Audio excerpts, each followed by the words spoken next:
அண்மை செய்தி. அதிமுக பொதுச் செயலாளராக பழனிசாமி தேர்வு செய்யப்பட்டதை எதிர்த்த வழக்கு நிராகரிக்கப்பட்ட நிலையில் தற்போது உயர்நீதிமன்றம் ஒரு உத்தரவை பிறப்பித்திருக்கிறது. அண்மை செய்தியாக பார்க்கின்றோம். இது தொடர்பான விவரங்களோடு செய்தியாளர் சுப்பையா இணைந்திருக்கிறார். சுப்பையா, வழக்கின் கூடுதல் விவரம். அதாவது எடப்பாடி பழனிசாமி அதிமுக பொதுச் செயலாளர் தேர்வு செய்யப்பட்டதற்கு எதிராக வழக்கில் ஏற்கனவே 2 வழக்குகள் தொடரப்பட்டன. அந்த 2 வழக்கு கடந்த வாரம் தள்ளுபடி செய்யப்பட்டிருந்த ஒன்று ராமகுமார் என்பது தொடர்ந்த வழக்கு, மற்றொன்று சுரேன் பழனிசாமி கேசி பழனிசாமியுடைய மகன் தொடர்ந்த வழக்கு. இந்த 2 வழக்கும் தள்ளுபடி செய்யப்பட்டிருந்தது. இந்த நிலையில் அதிமுக பொதுச் செயலாளர் எடப்பாடி பழனிசாமி தேர்வு செய்யப்பட்டதை எதிர்த்து உரிமையியல் நீதிமன்றத்தில் ஒரு வழக்கு தொடரப்பட்டிருந்தது.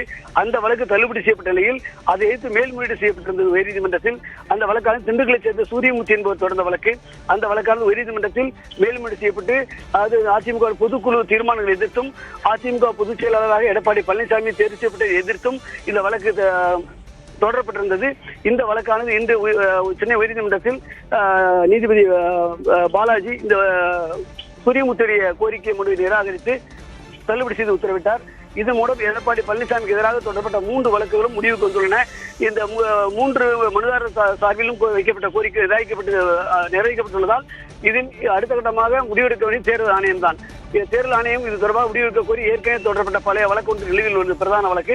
அந்த வழக்கில் தேர்தல் ஆணையம் விரைவில் முடிவெடுப்பதாக அறிவித்துள்ளதால் அந்த தேர்தல் ஆணையம் இட்டலி யாருக்கு சொந்தம், அதிமுக பொதுக்குழு தீர்மானங்கள் செல்லுமா என்பது குறித்து முடிவெடுக்க வேண்டியது தேர்தல் ஆணையம் தான். அது மட்டும்தான் அந்த வழக்கு நிலுவையில் உள்ளது. மற்ற எல்லா வழக்குகளும் தற்போது எடப்பாடி பழனிசாமிக்கு எதிராக தொடரப்பட்ட வழக்குகள் தற்போது முடிவுக்கு வந்துள்ளன. பாலா, தற்போது எதிர்த்தரப்பு மனுதாரர்கள், பழனிசாமிக்கு எதிரான மனுதாரர்கள் மேல்முறையீடு செய்ய வாய்ப்பு இருக்கிறதா? அவங்க தரப்பு என்ன சொல்றாங்க? நிச்சயமாக மேல்முறை வாய்ப்பு இருக்கிறது. என்றால் கடந்த வாரம் தள்ளுபடி செய்யப்பட்ட மனு மீது மேல்முறையீடு செய்யப்பட்ட போவதாக அறிவித்தாலும் ராம்குமார் ஆதித்தன் மற்றும் சுரேன் பழனிசாமி சார்பில் அறிவித்தார்கள். ஆனால் இதுவரை மேல்முறையீடு செய்யவில்லை. அது கால அவகாசம் இருக்கிறது.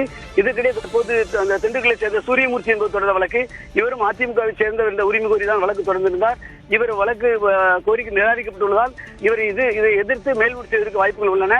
அவர் தரப்பில் இன்னும் எந்த தகவலும் தெரிவிக்கவில்லை. ஒருவேளை மேல்முறையீடு செய்யவும் அதிக வாய்ப்பு உள்ளதாக கருதப்படுகிறது. பாலா,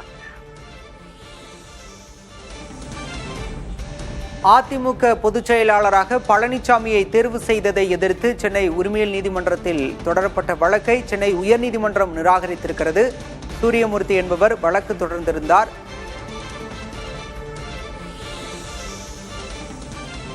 விரிவான விவரங்களுக்கு நன்றி சுப்பையா.